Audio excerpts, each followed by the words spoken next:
También fue director de la Bienal de Venecia en el año 94-95, realizando la exposición de su centenario.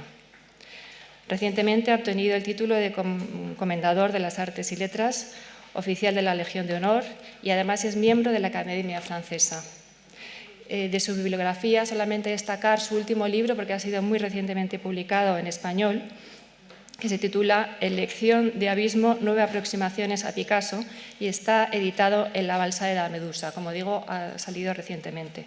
Su conferencia se titula De Goya a Georges Gros, figuras del gigante en la modernidad, terror y totalitarismo. Gracias. Muchas gracias. Buenas tardes. Et mes regrets de ne pas pouvoir parler en espagnol suffisamment couramment. C'est au début du XVIIIe siècle, vers 1720, que la figure traditionnelle, ancienne, antique, populaire ou non, du géant devient une figure majeure de la pensée des Lumières. C'est Gulliver en littérature, Swift. C'est aussi en France Micromégas de Voltaire. Mais il faut attendre 80 ans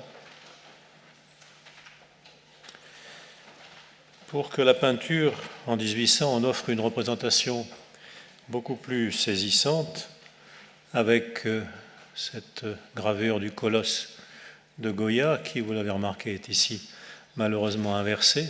La lune est à droite et non pas à gauche. Peu importe qui domine de sa masse le paysage et le petit peuple des habitants de la Terre.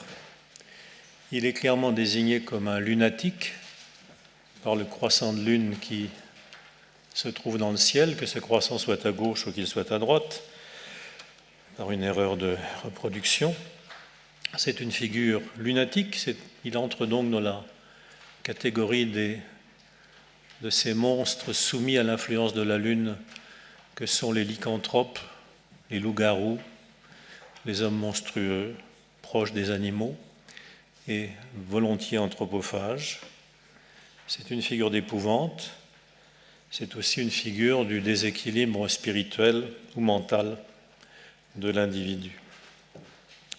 Car le colosse de Goya est aussi un avatar, selon moi, de son Saturne, qui est un anthropophage, dévorateur d'enfants, un ogre, un monstre, solitaire, ascédiaque, comme l'était son prototype ou son prédécesseur médiéval, Satan.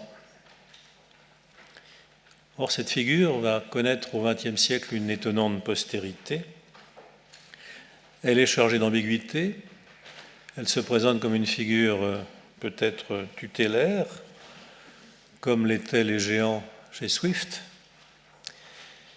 une figure de puissance et de raison. En réalité, elle va très tôt incarner la folie meurtrière.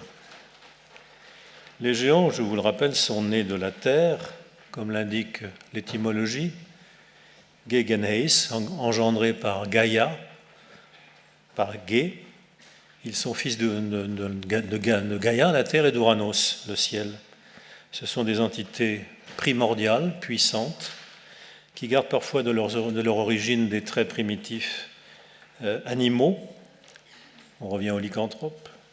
Une chevelure hirsute, un seul œil, parfois des bras multiples, des membres inférieurs en forme de serpent.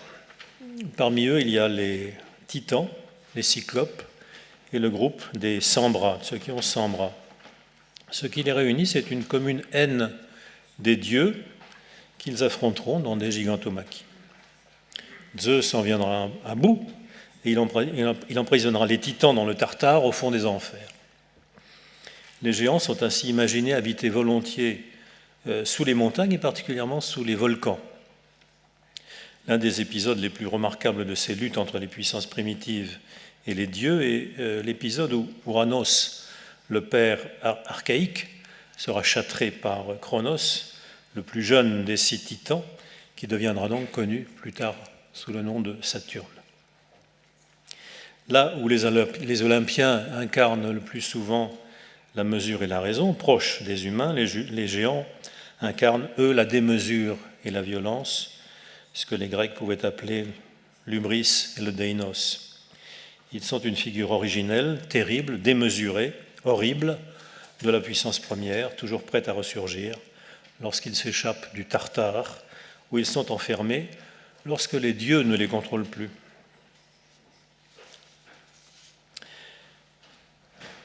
Pardon. Le Saturne de Goya, pour mémoire. Dans l'histoire culturelle, après l'Antiquité, il y a beaucoup de géants, mais ces géants sont le plus souvent débonnaires ou domestiqués. Chez Rabelais, par exemple, dans Gargantua. Ils sont très présents dans les contes pour les enfants, vous le savez. Mais d'ailleurs, dans ces contes, ils sont en général souvent très inquiétants, et les enfants adorent cette inquiétude et cette peur. Ce semblent être des représentations des pulsions primitives de l'enfance qui nourrissent toutes, comme Freud le rappelait, des rêves enfantins de toute puissance, de domination folle, de désirs infinis, pervers et polymorphes. C'est par exemple le géant qui chausse les bottes de 7 lieues, ou pire encore, comme ici, gravé par Gustave Doré, c'est l'ogre de Charles Perrault. La culture chrétienne semble, en revanche, ne vouloir connaître des géants que ces formes les plus paisibles, bienveillantes et protectrices. Le Moyen-Âge, à son plein, avait aussi imaginé que toute époque à venir serait celle d'une génération de nains qui, pour avancer, devraient se jucher sur les épaules des géants qui les avaient précédés. C'est Bernard de Chartres, je vous le rappelle, au XIIIe siècle, qui avait créé cette image saisissante pour laquelle le géant était Aristote, et c'est Nani gigantum humeris incidentes, ces géants ces nains qui se tiennent sur les épaules des géants, on va les retrouver effectivement peints sur les vitraux de la cathédrale de Chartres, sous la forme des 4 évangélistes perchés sur les épaules des prophètes de l'Ancienne Alliance. Ainsi, cette image où les anciens sont des géants et les modernes sont des nains illustre-t-elle un rapport au passé, profane ou religieux, qui a dominé la culture de l'Occident pendant des siècles. La perfection, ou du moins un âge qui, pour n'être pas un âge d'or, est un âge dépositaire des prototypes, est derrière nous. L'histoire des hommes est une lente décadence par rapport à une vérité primitive. À quel moment ce rapport va-t-il s'inverser, qui va voir dans l'idée du progrès le moteur des sciences humaines et qui va faire du futur le modèle à suivre et du passé le souvenir à détruire? Il est de fait que dans la foulée des idéologies révolutionnaires, le géant n'est plus celui qui, comme saint Christophe, permettait à l'enfant de traverser les eaux. Ce n'est pas non plus le prophète haussant la vue des nains que nous sommes, mais ce devient l'ogre cannibale, le père des peuples, qui n'engraisse les peuples que pour mieux les dévorer, pareil à Chronos, l'émasculateur des dieux anciens. Le géant n'est plus le grand ancien qui, par sa force, permet à l'homme actuel de découvrir la vigueur de la tradition, mais au contraire la force brutale, destinée à faire du passé table rase et à entraîner les hommes, devenus une masse de petits nains identiques, vers la catastrophe finale. Les temps modernes verront ainsi dans la station droite de l'homme autre chose que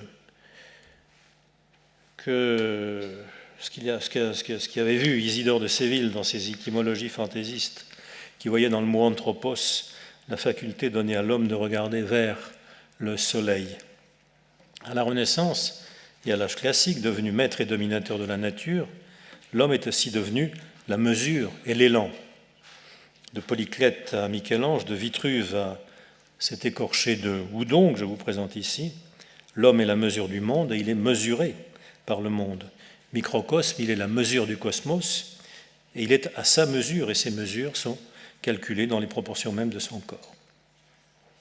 La station droite chez les modernes devient ainsi peu à peu le signe d'une domination, c'est le pouvoir de regarder de haut le reste de la création.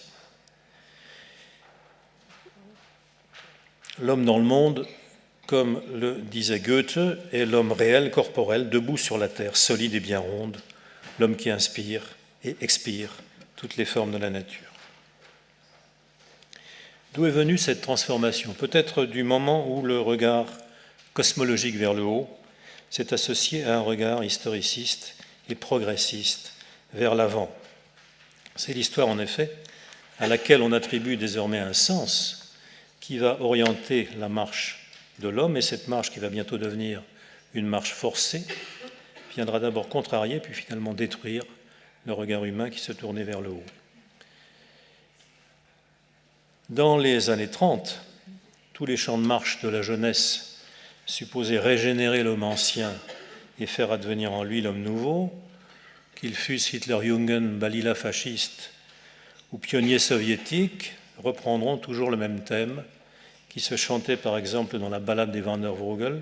« Frère, ne laisse pas pendre ta tête, tu ne pourrais pas voir les étoiles, il faut regarder vers le haut, foncer vers l'avant. » Les nus héroïques et surdimensionnés d'Arno Breker, le sculpteur officiel du Troisième Reich, surdimensionnés, ce sont des géants, ne gardent rien en eux de la mesure et de la plénitude, pourtant de l'écorché de Houdon que je viens de vous montrer, et réalisé 2 siècles auparavant, fut-il un écorché.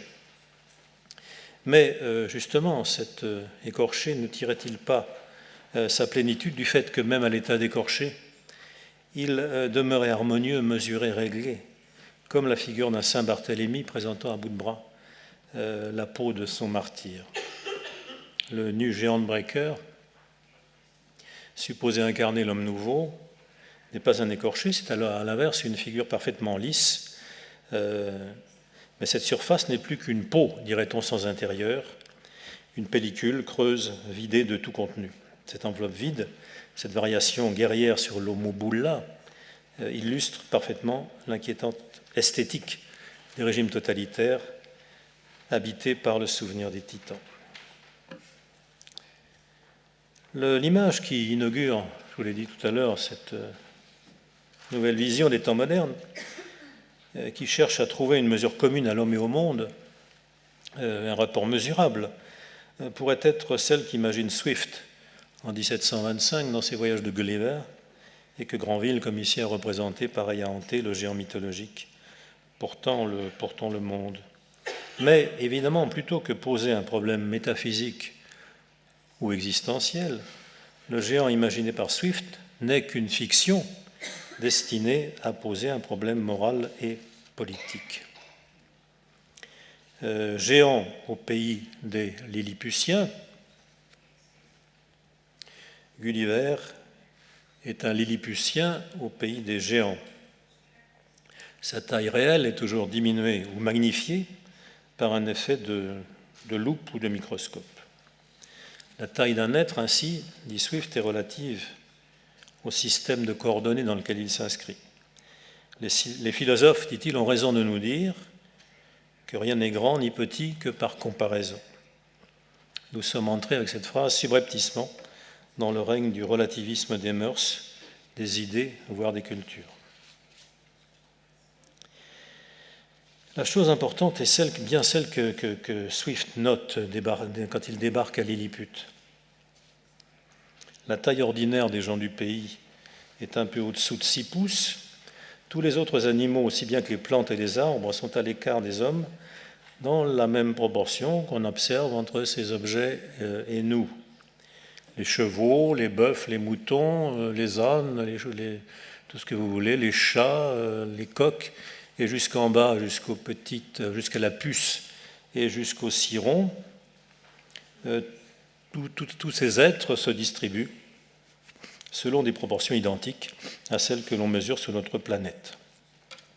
C'est la présence incongrue hors d'échelle d'un Gulliver imposant un étalon de mesure différent qui laisse supposer que nous sommes dans un univers différent du nôtre, et non pas dans un même monde, simplement observé à travers une longue vue, tantôt du bon ou du mauvais côté de la longue vue.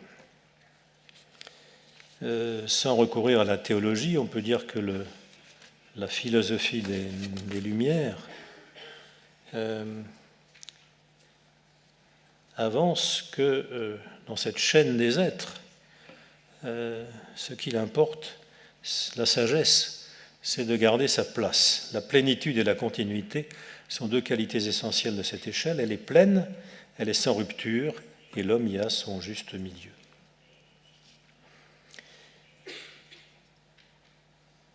On est loin donc ici, avec Gulliver, de l'inquiétude religieuse évoquée par Pascal un siècle plus tôt, où l'homme n'est qu'un monstre incompréhensible, saisi de vertige entre deux abîmes, mais on est loin aussi de l'épouvante existentielle qu'évoquera Goya en 1800 et à partir de son Colosse. Cette concaténation des êtres animés et inanimés est, au moment de Swift, la plus harmonieuse des chaînes possibles, dans le meilleur des mondes possibles. Pourtant, au nom de la raison, c'est le même siècle qui va démontrer que l'existence physique de tels géants imaginés par ces contes philosophiques de Voltaire ou de Swift, de tels géants ne sont qu'une fiction contraire aux lois de la mathématique et de la physique et de la biologie. Par conséquent, le géant est ainsi congédié et il ne reviendra encore une fois 80 ans plus tard que sous la forme fantastique et inquiétante que Goya va leur donner. Si l'on peut admirer en effet, comme le font Swift ou Voltaire, la diversité des espèces animales, il faut reconnaître qu'il existe cependant, comme l'écrit un biologiste contemporain, des limites à la structure des organismes. Ils adoptent la meilleure des formes possibles en fonction des forces fondamentales, la pesanteur par exemple, qui agit sur eux. La simple géométrie établit ainsi une corrélation absolue entre la taille et la forme.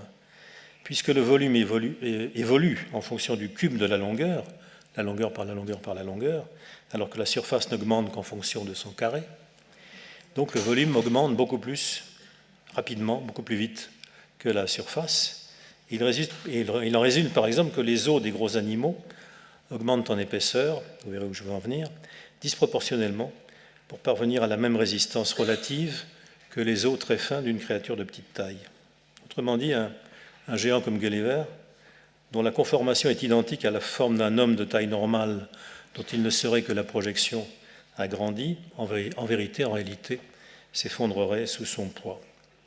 Inversement, les Lilliputiens qu'il va visiter auraient une configuration physique qui les rendrait semblables non pas à des hommes en réduction, non pas à des petits hommes, mais à des insectes avec des pattes d'asphodèle ou d'araignées qui, au lieu de marcher sur des jambes, ramperaient ou bien sauteraient. C'est l'étude de la résistance, par exemple, d'un édifice métallique, variant selon la section des poutrelles dont il est composé. Ce sont ces expériences de mécanique élémentaire de l'ingénieur qui ont été appliquées à la biologie, en particulier pour démontrer que la forme et la taille d'un être humain sont mesurées impérativement par des forces physiques qui vont de la pesanteur à la tension, à la viscosité, tout ce que vous voulez. Cette petite digression biologico-mathématique pour dire qu'il se passe dans l'histoire des idées un moment très, très intéressant où l'être humain apparaît comme soumis aux lois d'une physique du vivant et nous fait basculer de l'univers de l'homme-machine, de l'être humain considéré comme un mécanisme, qui est encore l'idée des Lumières, du chien réglé comme une horloge de Descartes jusqu'à l'homme-machine de la métrie en 1747, donc 20 ans après Swift, à l'univers de la machine, considéré et expliqué comme un homme fonctionnant comme un organisme humain. C'est à l'occasion de ce renversement de perspective, passer non plus du vivant à l'inerte, mais de l'inerte au vivant, que va naître le besoin de comparer les machines elles-mêmes, qui sont des créatures inertes, à des êtres vivants et surtout à des êtres humains, en quelque sorte d'anthropologiser la machine, de métaphoriser la mécanique pour en faire une créature animée. L'image va naître au cours de la révolution industrielle, elle va grandir dans les fantasmagories romantiques, avec toutes ces machines et ces bêtes humaines qui sont baptisées, par exemple, de noms de femmes, jusqu'aux fameuses fantasmagories des machines dites célibataires dans les débuts de l'avant-garde, avec Man Ray, Picabia, Duchamp et quelques autres. Ainsi, lorsque Granville entreprend d'illustrer Swift, il campe un géant qui n'est pas visible, qui n'est pas viable au regard de la biologie, mais qui affiche cependant dans ses membres, dans son ossature, une vigueur comparable à celle de ces organismes de métal qui commencent de peupler le nouveau monde industriel. Il est le contemporain des marteaux-pilons campés sur leurs pattes qu'on voit se dresser, qu'on verra se dresser au Creusot ou ailleurs.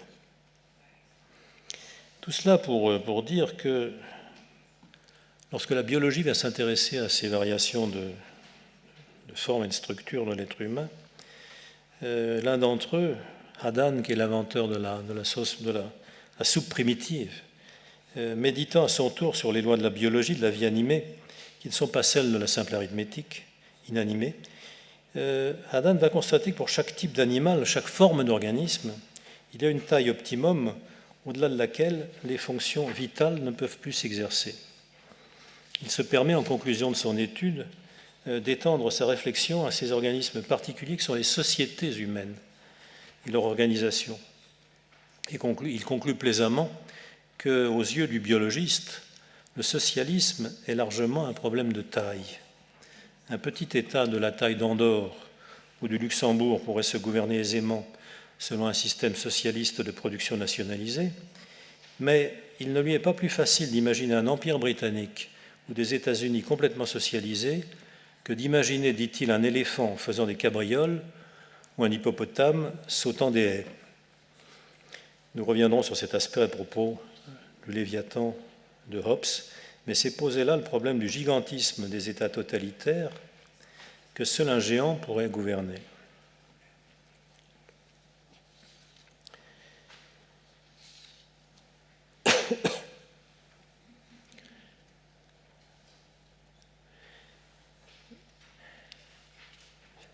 L'un des aspects inquiétants, page 12 pour la traductrice, dérangeant, troublant, en tout cas à nos yeux, qui dépasse la simple méditation, la simple fiction philosophique, de la manipulation arithmétique à laquelle se livre Swift dans Gulliver, c'est en troublant la tradition, la vision habituelle de la perspective classique, et en bouleversant ces règles qui nous permettaient d'appréhender le monde par l'essence, mais de manière sensée, de nous introduire des dimensions fantasmatiques déjà d'une autre nature. Lorsque Gulliver, comme ici à Broadbeen, est pris comme un jouet, comme un poupon à qui la nourrice va donner la tétée, on ne sait trop ce qui l'effraie le plus, d'être avalé par le marmot ou de devoir contempler le spectacle. Je cite Swift, enfin Gulliver, « Jamais objet plus révoltant ne s'était offert à ma vue.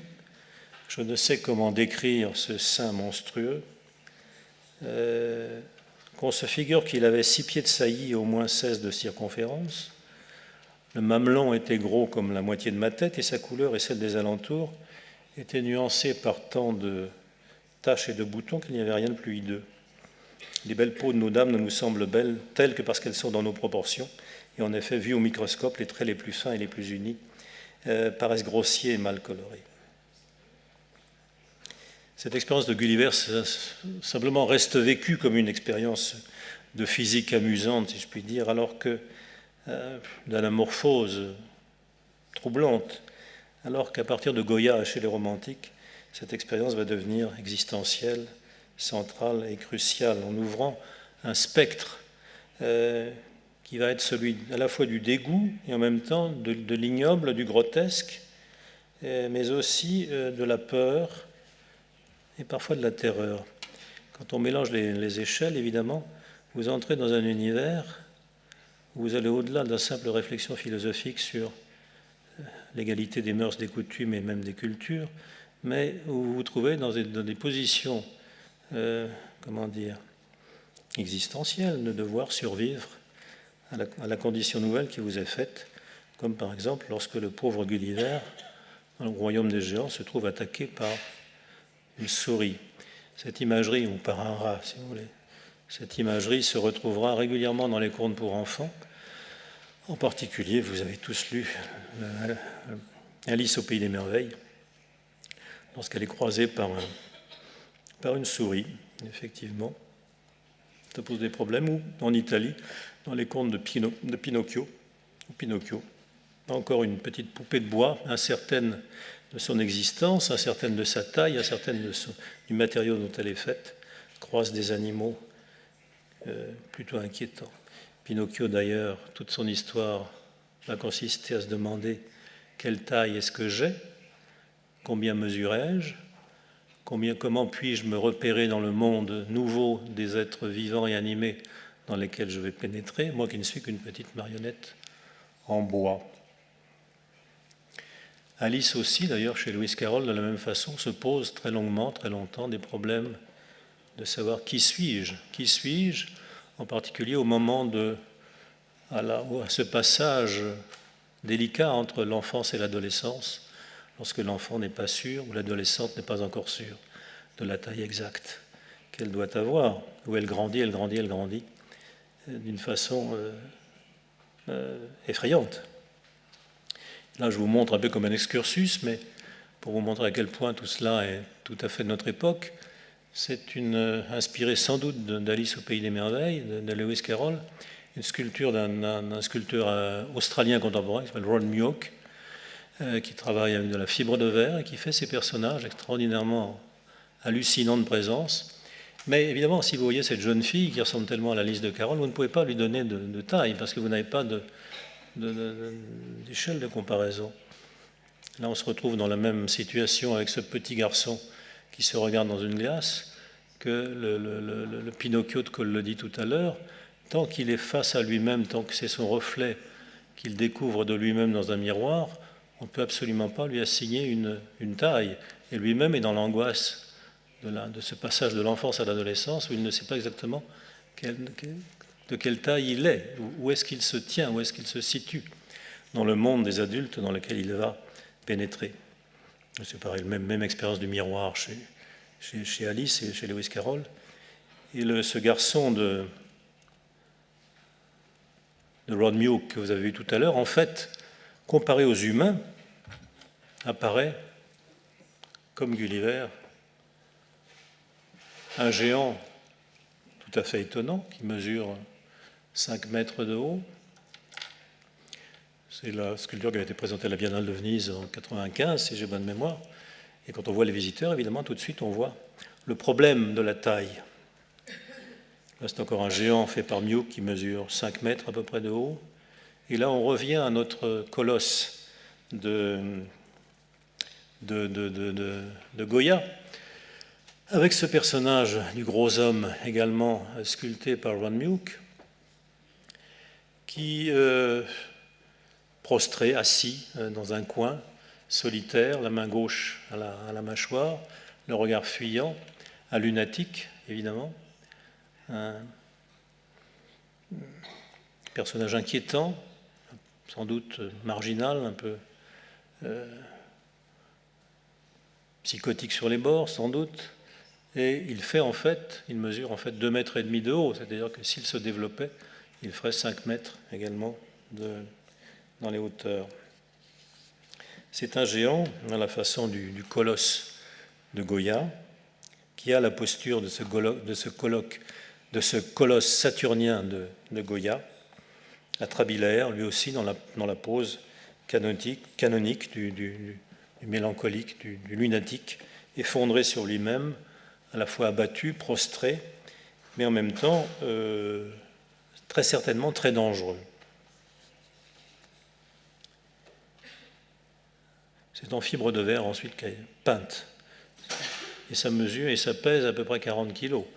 Il mesure 5 mètres il mesure 2,5 mètres de haut, mais il pèse 40 kg parce qu'il est totalement vide.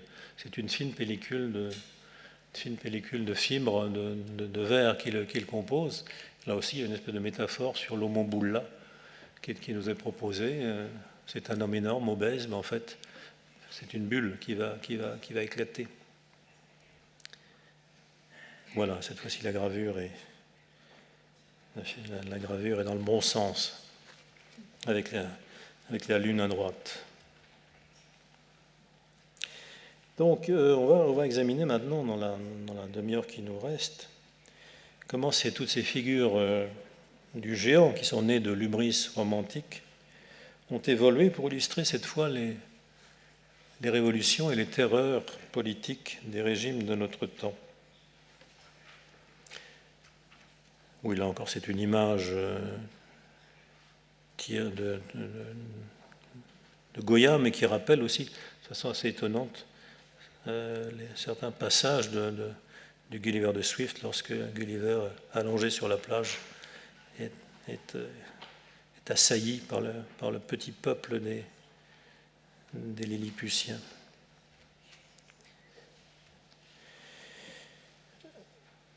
Donc, le colosse de Goya, le Saturne,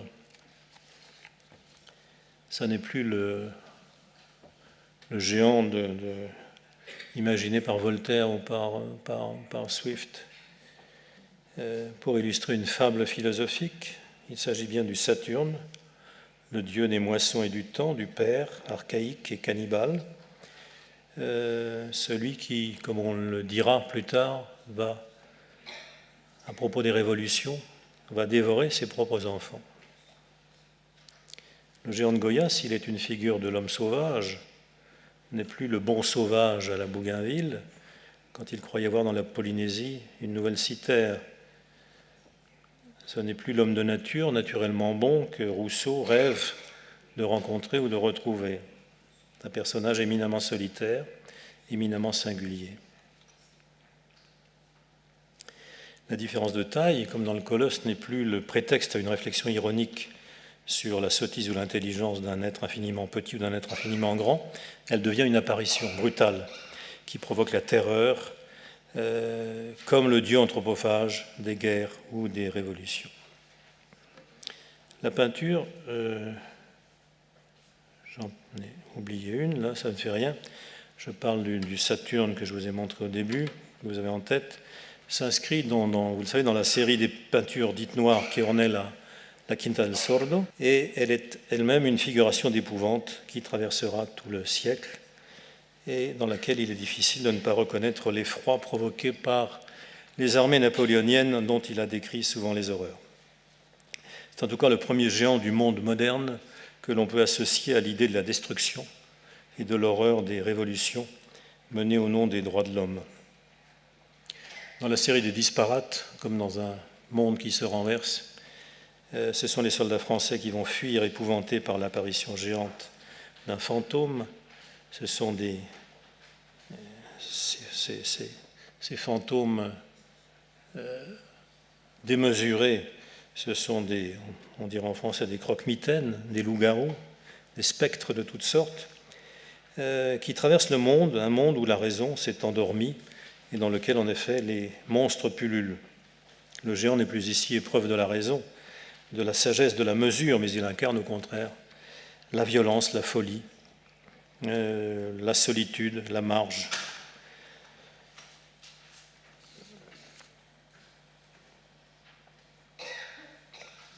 Et tout là, sa suite, dans sa démarche, une bonne partie de l'art du XXe siècle, dès la fin du siècle et le début du XXe, sera imprégné de ces souvenirs, de ces figures géantes et épouvantables. Par exemple, je vais en faire défiler quelques-unes devant vous, on peut évoquer cette figure dressée par Max Klinger en 1888, dans cette gravure qui s'appelle Integer Vitae, d'un homme jeune et nu, celui dont la vie, comme le titre Integer Vitae l'indique, dont la vie est sans reproche, il semble se protéger de l'attirance d'un précipice dans lequel les humains sont déjà tombés. Sur l'horizon s'allonge une ville en ruine, et dominant le tout, un colosse est assis, la main droite posée sur un volcan, qui rappelle son origine tartaresque, si je puis dire, son origine titanesque. Les titans habitent sous les volcans, et la main gauche posée sur un sablier. C'est donc une représentation classiquement, iconographiquement correcte du titan saturnien de Cronos, conformément au mythe donc, qui voulait que les géants fussent liés à l'activité du feu souterrain. Une autre gravure de Klinger est encore plus apparentée peut-être aux imageries de Goya, qui représente là aussi un géant guerrier allongé sur un paysage, sur une ville, tandis qu'au premier plan défilent les troupes de Napoléon.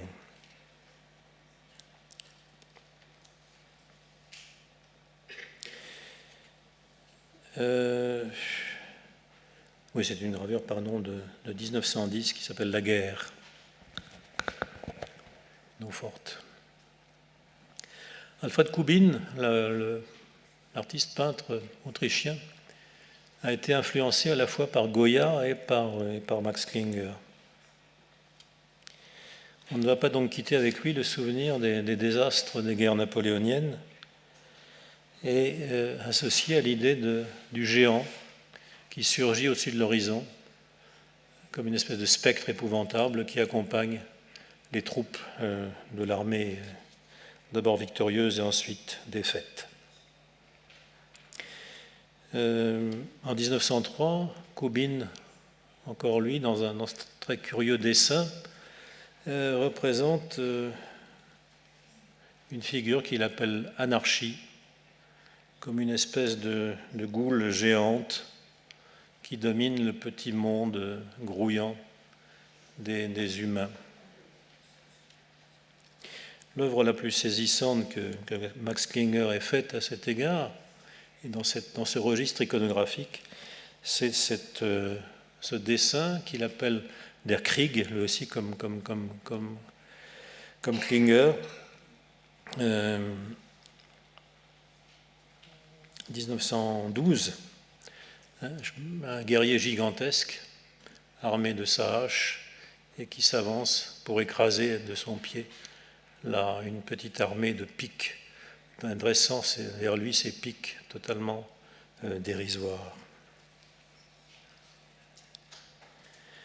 Plus tard, en 1935, une vingtaine d'années plus tard, donc c'est Kubin encore qui réalisera ce dessin à la plume rehaussé, montrant un Staline sous la forme d'un géant, là encore, surgissant par-dessus la foule des moscovites défilant sous les murs du Kremlin.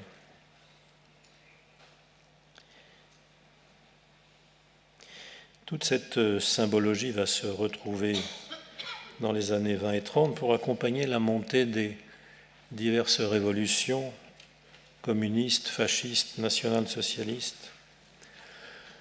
En 1920, par exemple, Boris Koustodiev, un des représentants de l'école réaliste soviétique, peint cette peinture qui s'appelle le bolchevique, figure géante d'un meneur de peuple,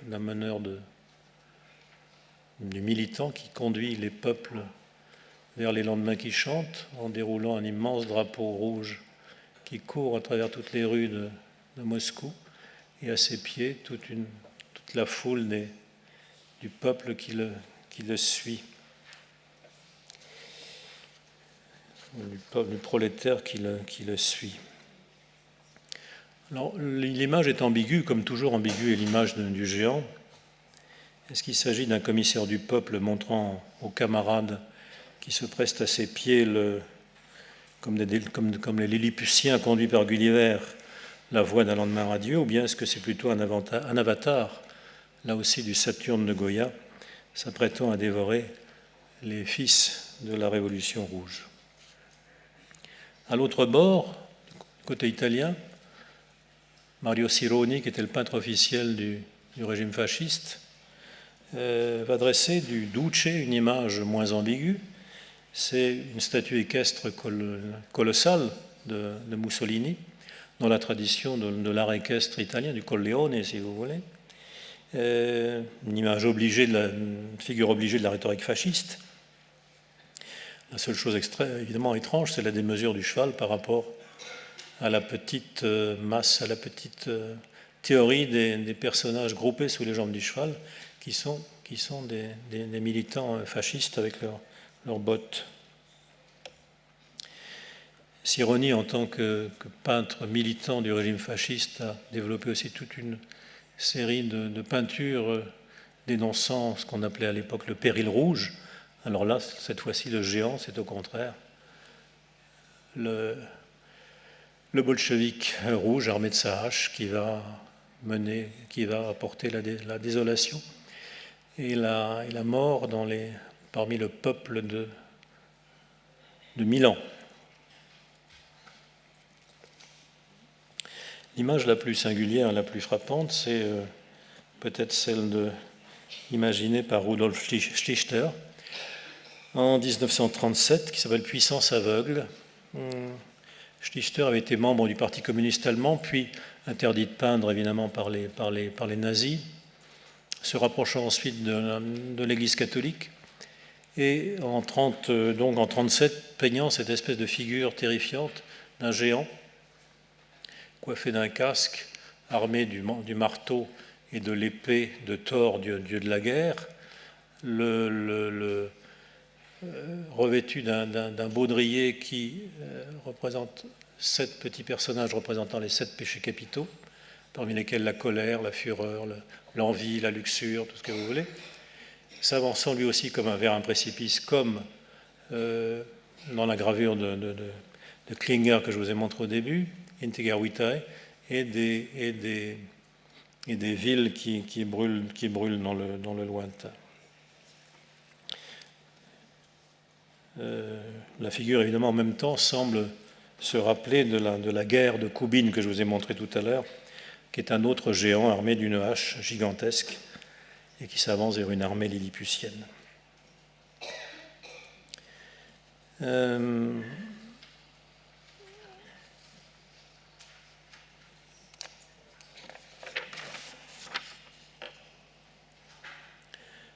sont d'autres images de Klinger.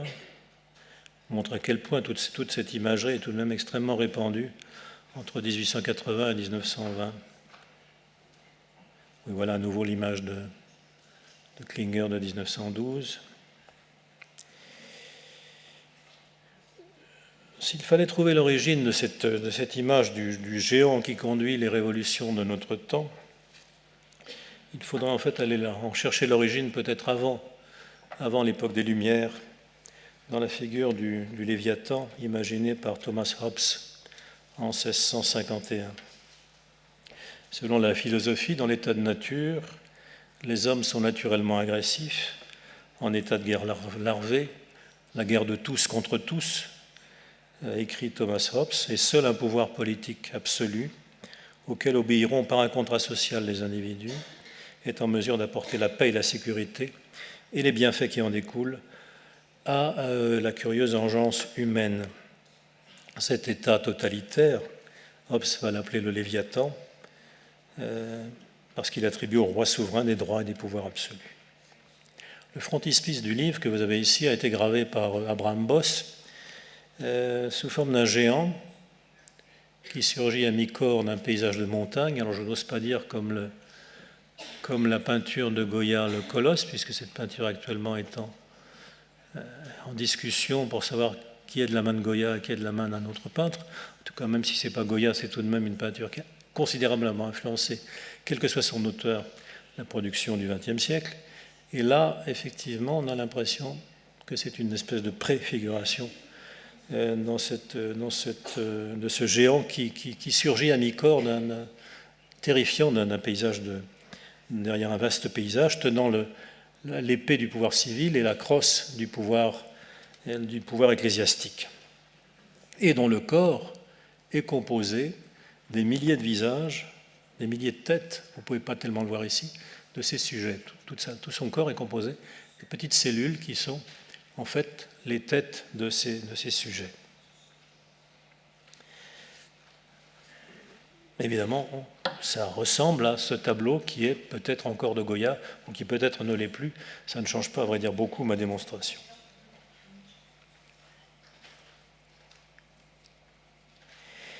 Et dans l'imagerie politique des années 20 et 30, on retrouvera cette espèce de, comment dire, de très cette métaphore du corps de l'État composé de tous les petits personnages, de toutes les petites cellules identiques les unes avec les autres, non plus des citoyens, mais des sujets de cet État. Ici, c'est Mussolini, dans une affiche de propagande, dont le corps est un géant, dont le corps est fait de la pullulation des têtes de ces sujets. Une autre figure de Mussolini géant. Une des plus étonnantes, c'est une photographie, un montage photographique de l'artiste productiviste soviétique Lissitsky, un photomontage de 1930 où le visage de Lénine est lui-même composé, le fond sur lequel il se détache est lui-même composé de milliers de têtes de citoyens soviétiques.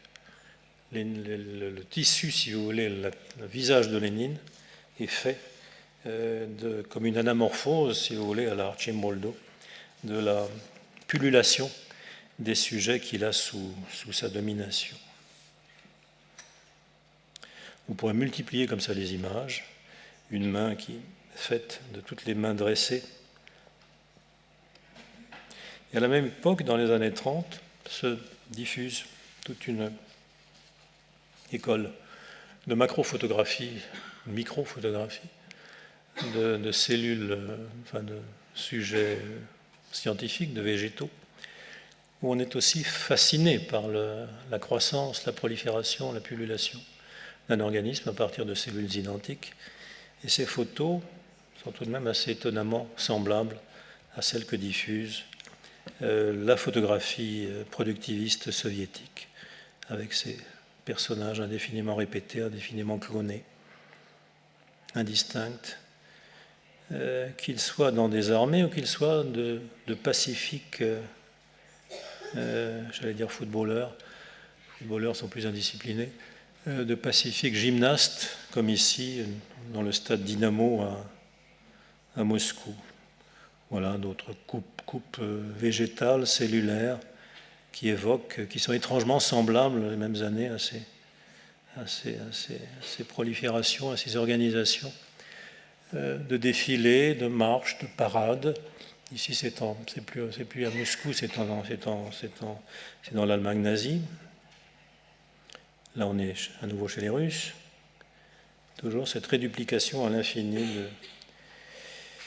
d'une même cellule qui compose désormais la force, l'unité, l'intégrité du tissu social, ce que les Allemands appelleront la Volksgemeinschaft, et ainsi de suite. Il y a tout un vocabulaire qui se développe en même temps pour désigner cette espèce de, ce qu'on pourrait appeler culture des individus, culture au sens biologique du terme, et non plus au sens humaniste que nous lui prêtons. Des masses de travailleurs, des masses de soldats.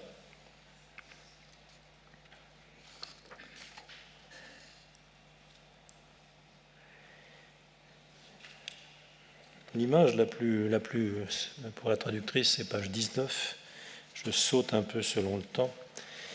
Page 19 au milieu. L'image la plus glaçante de ces années, c'est peut-être celle où, au sommet du palais des Soviets, projeté par l'architecte soviétique Boris Yofan en 1937, se dresse une statue géante de Lénine qui, le bras le droit levé, se serait dressé aurait mesuré plus de 80 mètres de haut, ce qui fait que la totalité du bâtiment aurait mesuré 420 mètres à peu près. Le bâtiment n'a pas été construit. Et vous avez sur le parvis de cette curieuse église, minuscule minuscule promeneur, à peine visible, tant la disproportion est grande. Là aussi, on pourrait multiplier les exemples. C'est un autre montage photographique célébrant le 1er mai d'un Staline géant dominant le défilé des travailleurs. Le métro de Moscou, c'est pareil. Une entrée aux enfers, mais une entrée démesurée.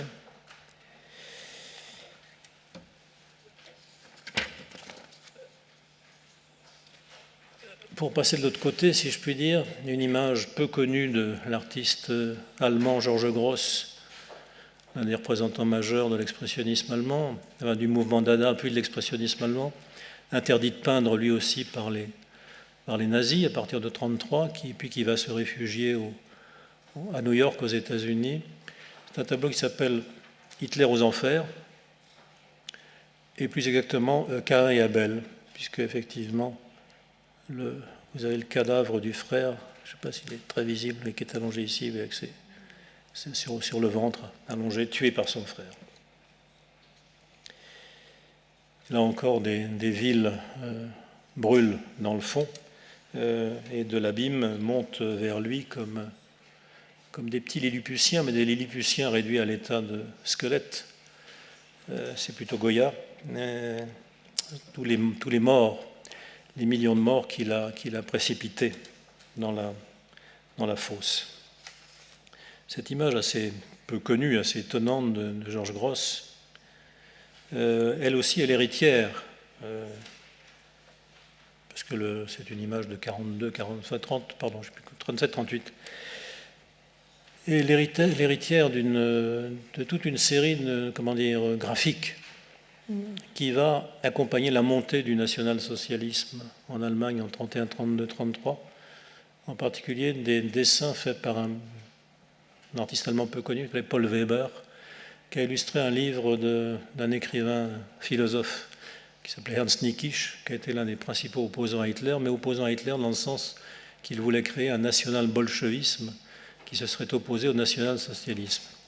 Inutile de vous dire que le destin de Niekisch a été aussi dramatique, mais que ce qui reste de cela, c'est sur les dessins de Paul Weber, comme ici, ces troupes, cette masse d'Allemands brandissant des drapeaux de la swastika et s'engloutissant dans un... Puis d'autres comme ça, comme ce géant réduit cette fois à l'état de squelette, jouant d'un instrument sous lequel passent les armées, pour l'instant triomphantes, du Troisième Reich. Et encore là, si vous voulez, là c'est la page de titre du livre. Hitler, un destin allemand, avec ces squelettes géants qui dominent la troupe des SA ou des SS. D'autres peintures encore. Là, c'est plus tard, c'est un tableau d'un autre peintre peu connu, Magnus Zeller, 1938, qui s'appelle Der Totalstaat, l'état total, l'état totalitaire. Mais on n'est plus tout à fait ici dans le domaine du géant opposé aux pauvres petits humains, mais plutôt dans le domaine de l'adoration d'une divinité cannibale et primitive, genre Moloch, dont la statue géante est tirée par les pauvres prolétaires. Une autre gravure de Klinger qui s'appelle Les Titans, et qui permet effectivement de dire que toutes ces images que je vous ai montrées sont des images de titans.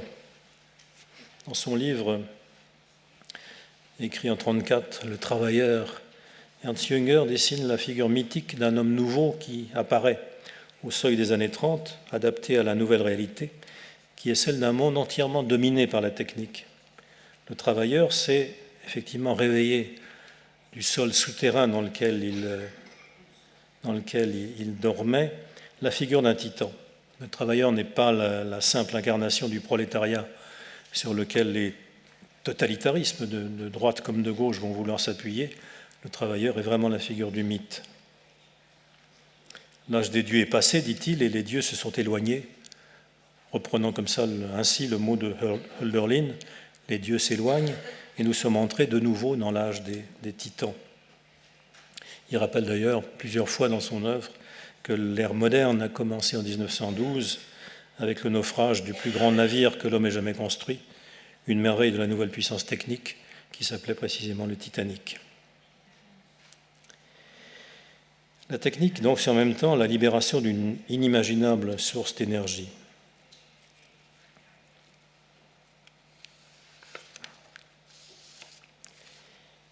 Comme le temps a passé, je terminerai sur deux images qui vous sont très connues, mais qu'il est peut-être important de revoir ou de relire. Bon, à nouveau, donc, cette image du titan Chronos, apparu à l'aube des temps modernes,